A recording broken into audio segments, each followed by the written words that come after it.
Blabla sanfɛ a bɛ se ka annonces créer ale ni k'a publier a ka sigida mɔgɔw ye Mali ale ni jamana wɛrɛ.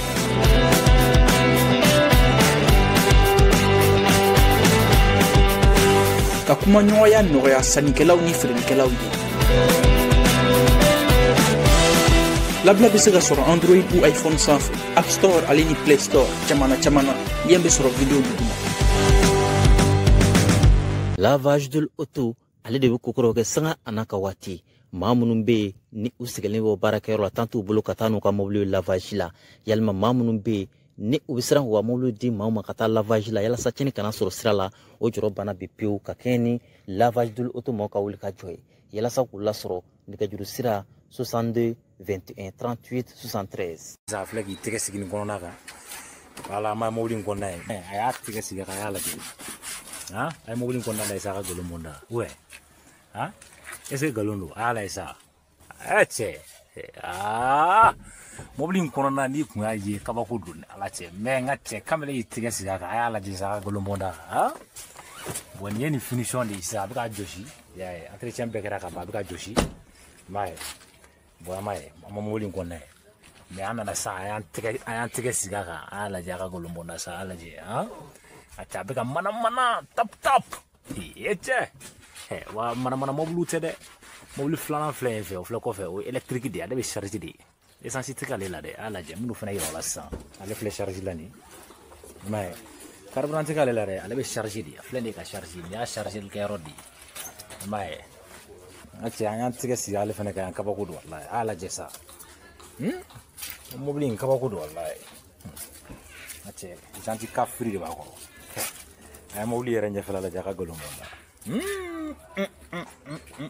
Chers amis, bonjour, j'espère que vous allez toutes et tous très bien. Nous sommes le 9 juin 2025, lundi 9 juin, on vous salue toutes et tous.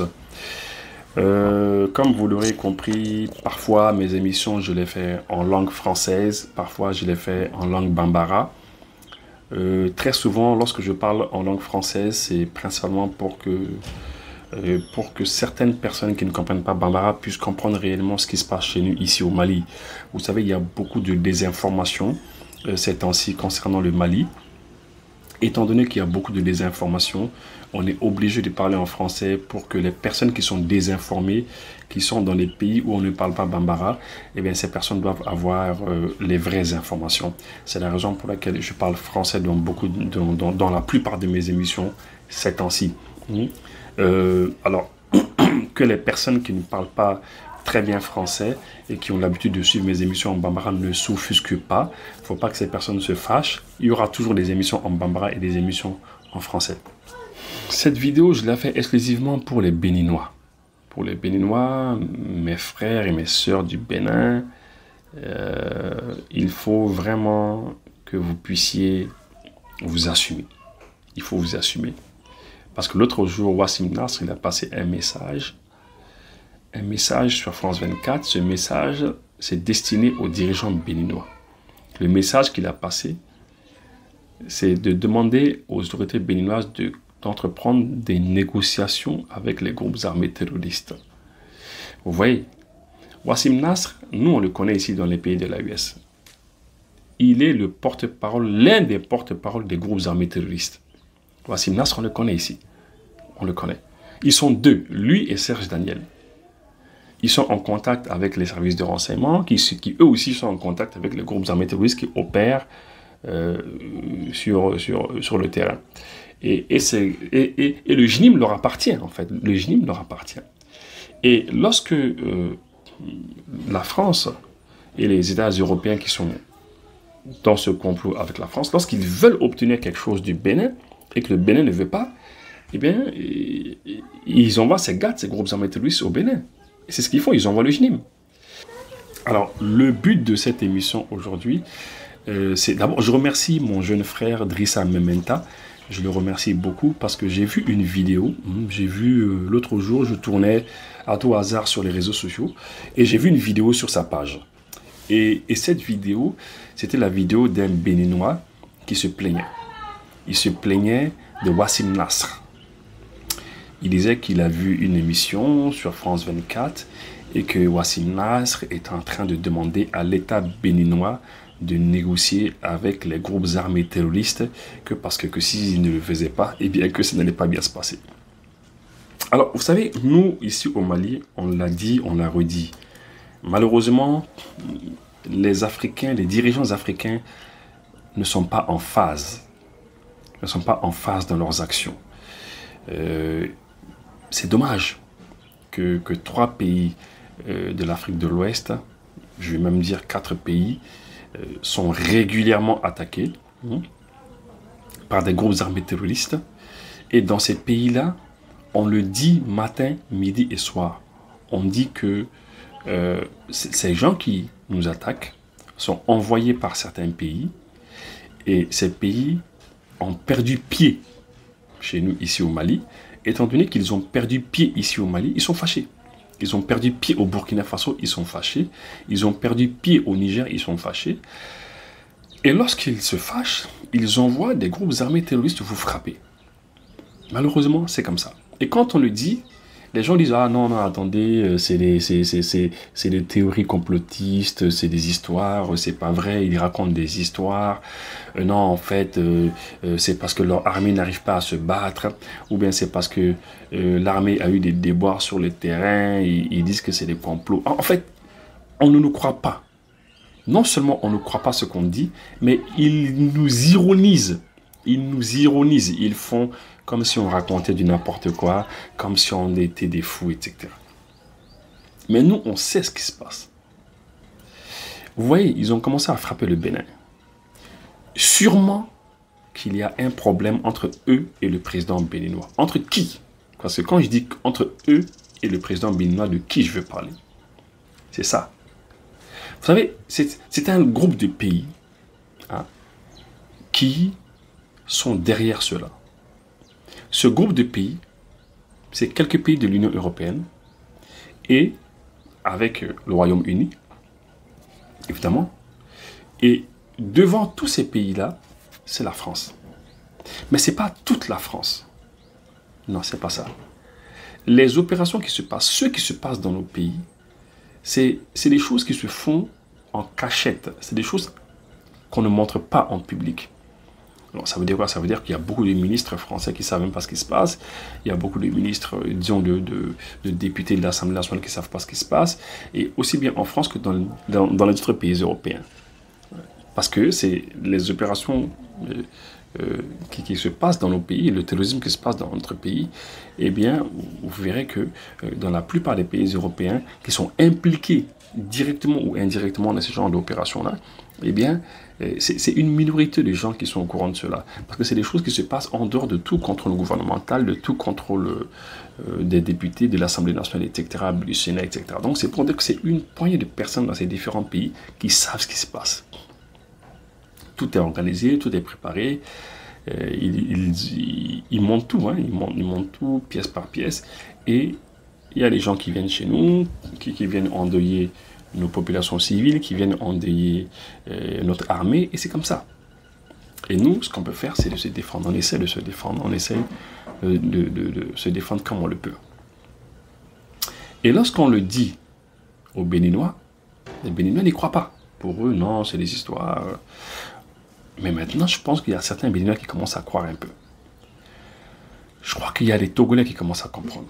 Je crois qu'il y a des Ivoiriens qui commencent à comprendre. Je crois qu'il y a des Sénégalais qui commencent à comprendre. Je crois qu'il y a beaucoup de gens qui commencent à comprendre maintenant. Et c'est ça le plus important. Juste avant de venir à cette vidéo, que je voulais que vous voyez, lorsque le Nigeria se faisait attaquer en 2009, beaucoup de pays africains ne comprenaient pas. Les pays africains de l'Afrique de l'Ouest ne comprenaient pas. Il y a même des ressortissants de ces pays qui se moquaient un peu du Nigeria. Moi, j'entendais des fois des gens dire « Oh, mais ce grand pays-là, comment se fait-il qu'il y a combien de millions d'habitants au Nigeria, presque 200 millions d'habitants comment est-ce que des gens qui ont une armée de 1 million et quelques de personnes, comment est-ce qu'ils n'arrivent pas à se défendre face à Boko Haram, on ne comprenait pas. » Et certains se moquaient d'eux. Mais lorsque le terrorisme a quitté c'est-à-dire à franchir les frontières du Nigeria pour venir au Mali, pour venir au Niger, pour venir au Burkina. Ouais, même le Mali, quand le Mali se faisait frapper dans les années 2012, 2013, 14, 15, etc., les Maliens ont compris ce que les Nigérians vivaient. Les Maliens ont dit, hop, attention, donc on arrive à comprendre. Parce que nous, nos militaires qui étaient sur le terrain, ont compris. Ils ont vécu cette trahison. Ils ont vécu cette duplicité de certains pays. Ils ont dit, non, mais c'est pas possible. On est en train de se faire arnaquer. On ne peut pas comprendre. Ils ont compris. Ça leur a ouvert les yeux. Et ce sont ces militaires-là qui étaient sur le terrain dans ces années-là qui sont aujourd'hui au pouvoir au Mali. Oui. Donc, ils savent de quoi ils parlent. Et à cette époque-là aussi, il y a des pays qui se moquaient du Mali. Oh, mais comment se fait-il que le Mali, comment se fait-il qu'ils se fassent attaquer comme ça? Ils n'ont pas de niveau, les militaires n'ont pas de niveau, les militaires sont comme ci, les militaires sont comme ça. C'est ce que certains parlaient, et c'est ce que certains disaient. Mais finalement, lorsque le Burkina aussi a commencé à être frappé, en 2015, après le départ du président Blaise Compaoré en 2014, quand le Burkina a été frappé, quand le Niger a été frappé, alors c'est là que les gens ont commencé à comprendre. Le Bénin ne comprenait pas. Mais il y a des Béninois qui commencent à se dire, ah, attention, vous savez, je vais vous dire quelque chose.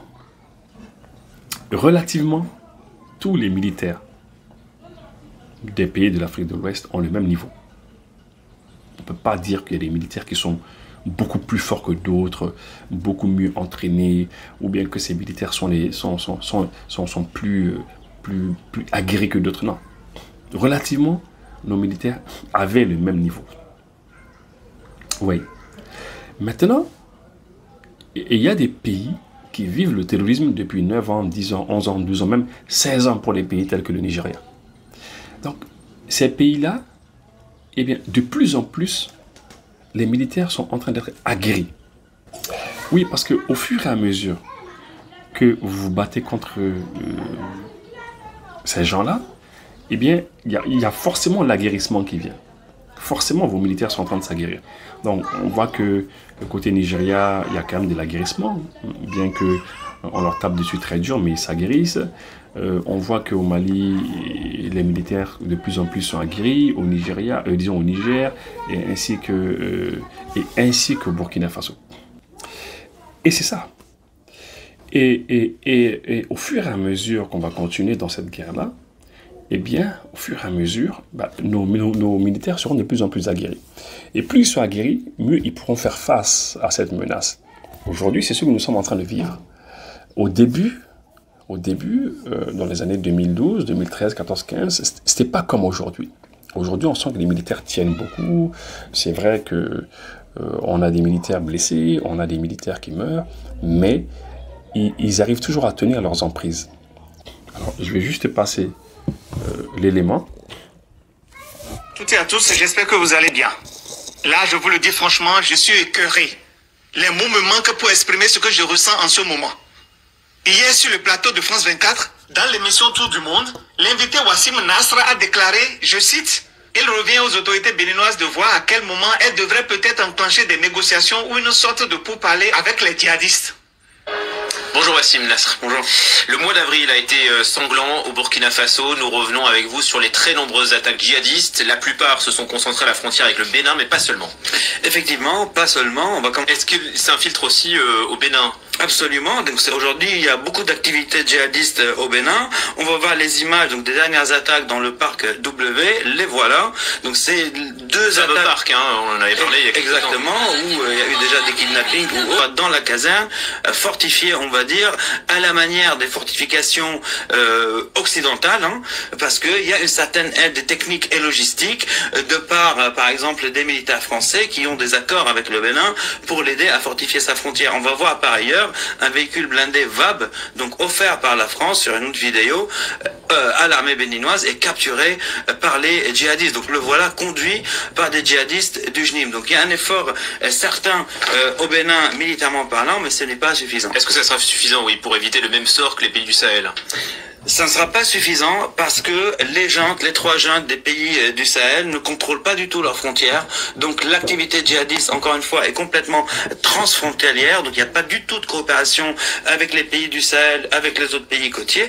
Il n'y a pas eu grand-chose. Mais il revient aux autorités béninoises, en fin de compte, de voir à quel moment il devrait peut-être enclencher des négociations ou d'une sorte de pourparlers ou de canaux de discussion avec les djihadistes, ne serait-ce que pour baisser la tension et ne pas tomber dans les mêmes écarts et les mêmes erreurs vis-à-vis des populations locales que dans les pays du Sahel.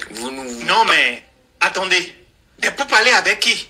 Avec ceux qui posent des mines, qui tirent sur nos soldats, ceux qui décapitent des civils et qui sèment la mort dans le nord du Bénin? Ceux-là qui font déplacer des villages entiers, c'est avec ceux-là qu'il faut négocier. Et le plus choquant, ce n'est pas seulement ce qu'il a dit, c'est le silence du journaliste. Aucune relance, aucun recul, aucune condamnation. Ah là, je ne m'en reviens vraiment pas. Donc, il propose à l'État béninois de devenir un État voyou, de devenir un État terroriste. Voilà. Voilà. Donc, c'est de ça que je voulais vous parler. Voilà. Vous avez entendu. Je pense que vous avez entendu. Alors, ce monsieur qui parle, c'est un Béninois. Ce Béninois qui parle, je pense que il faisait partie des gens qui ne comprenaient pas. À mon avis, ils ne comprenaient pas. Ils ne connaissaient pas Wassim Nasr. Nous, on l'a dit, hein, les pays de l'AES, tout le monde le connaît maintenant, Wassim Nasr. Nous savons tous que Wassim Nasr, il est porte-parole des GATT, des groupes armés terroristes. Il est leur porte-parole. Il est l'un des porte-paroles. Ils sont deux, ceux qui portent leur parole généralement sur France 24, et TV5, etc., RFI. Ils sont deux généralement. C'est Wassim Nasr et Serge Daniel. Mais ce qu'il faut bien comprendre, c'est que Wassim Nasr et Serge Daniel ne sont pas toujours en contact direct avec ces groupes armés terroristes. Il y a toujours des gens entre eux. Et ceux qui sont entre eux, généralement, c'est les services de renseignement de ces pays occidentaux. Les services de renseignement. C'est eux qui jouent vraiment un rôle très important. À la limite clé. C'est eux qui collaborent directement avec ces grosses armées terroristes. C'est eux qui les forment.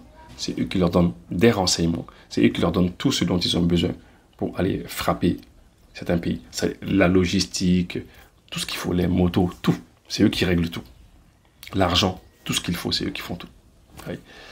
Et ils ne font que ça. Ils ne font que recruter permanemment. Ils les intéressent avec de l'argent. Et on leur donne des armes, des munitions, des drones, tout ce qu'il faut pour aller frapper nos pays. Et pourquoi est-ce que cette guerre-là, elle est difficile à combattre? Bien que nos armées font beaucoup d'efforts, c'est parce que simplement, c'est les gens qui sont en civil. C'est les gens qui ils se fondent de la population. Ils sont en civil. Et quand ils sont en civil dans la population, on ne peut pas les identifier. On ne sait pas qui est qui. Ouais. C'est pas comme si c'est une armée contre une autre armée. Non. C'est des gens qui sont en civil, ils viennent, hop, ils rentrent dans la population, ils font ce qu'ils veulent. Le matin, il peut être un boucher en train de couper la viande, etc. Et le soir, il les gâte. Voilà.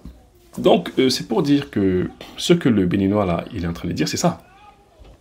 Wassim Nasr a reçu des instructions des services de renseignement français qui lui ont dit, écoutez, dans votre émission, passez le message aux Béninois. Dites-leur qu'il est temps que les Béninois prennent langue avec les groupes armés terroristes, sinon les attaques vont s'accentuer. Sûrement, l'État français, ils ont demandé certaines choses à Patrice Talon, ils ne l'ont pas eu, donc ça ne va pas entre eux. Et pour pousser Patrice Talon à accepter ce qu'ils veulent, eh bien, ils font attaquer le pays de Talon par ces groupes armés terroristes. Et c'est simplement cela. C'est comme chez nous, c'est comme ça. Mais le problème avec eux, c'est que même si tu leur donnes tout ce qu'ils veulent, ils vont continuer à attaquer. En tout cas, je ne sais pas. Je ne sais pas si les autorités béninoises vont comprendre que le meilleur moyen de s'en sortir, c'est de donner la main au pays de l'AES. Il faut donner la main au pays de l'AES et faire bloc contre ces grosses armées terroristes. Il faut se battre. Le Togo doit le faire, tous les autres pays doivent le faire, hein, le Sénégal doit le faire, la Côte d'Ivoire doit le faire, ils doivent tous le faire. C'est vrai que c'est plus difficile pour certains pays de le faire. Il y a des pays qui sont un peu trop en fait, je vais dire, trop sous la domination, trop sous l'emprise de ces pays occidentaux. C'est difficile de s'en sortir parce que s'ils disent qu'ils vont sortir de leur carcan, ils vont sûrement renverser leur régime. Ils sont capables de renverser votre régime. Et pour ces pays-là, c'est un peu plus difficile. Mais les pays pour lesquels c'est moins difficile, essayez de vous en sortir. Dirigez-vous vers les pays de l'AES. C'est la solution. La solution, c'est de se battre. Hein. C'est de recruter, former, s'armer et se battre. Et puis aguerrir nos hommes. Et on se bat. C'est le seul moyen. Aujourd'hui, le Mali est en train de bien s'en sortir, le Burkina ainsi que le Niger. Les pays de l'AES sont en train de bien s'en sortir parce que les hommes, ils sont de plus en plus aguerris, de plus en plus ils se battent, et ils sont de plus en plus à la hauteur. Et voilà, ils font face à ces groupes armés terroristes. Depuis qu'ils ont attaqué quelques casernes maliennes dernièrement, mais l'armée malienne est en train d'intensifier actuellement les opérations militaires sur tout le territoire. Le Bénin, cette vidéo-là, je la fais pour les Béninois. Il faut vous accrocher. Hein. Il faut vous accrocher. Voilà. En tout cas, merci beaucoup à vous qui suivez mes émissions. Merci, à bientôt.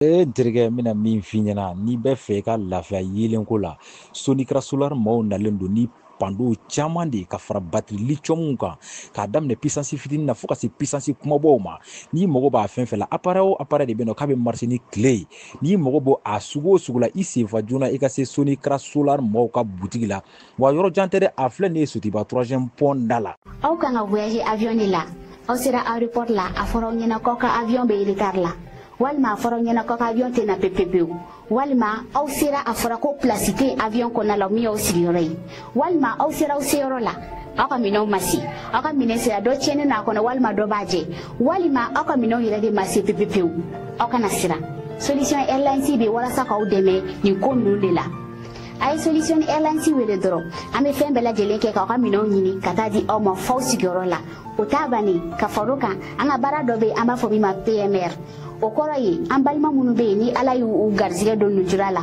walima i b'a sɔrɔ denmisɛnnin dɔw bɛ kan ka voyager temps bɛrɛ t'u masaw bolo ka t'u bila walima an ka personnalitéw n'an b'a fɔ olu ma u ka VIPw n'a ka d'olu ye ka voyager an b'u dɛmɛ ka t'u ɲini f'u ka so ka t'u bila aéroport la mobili dagabana na walima k'u ta ka bɔ aéroport la ka taa n'u ye so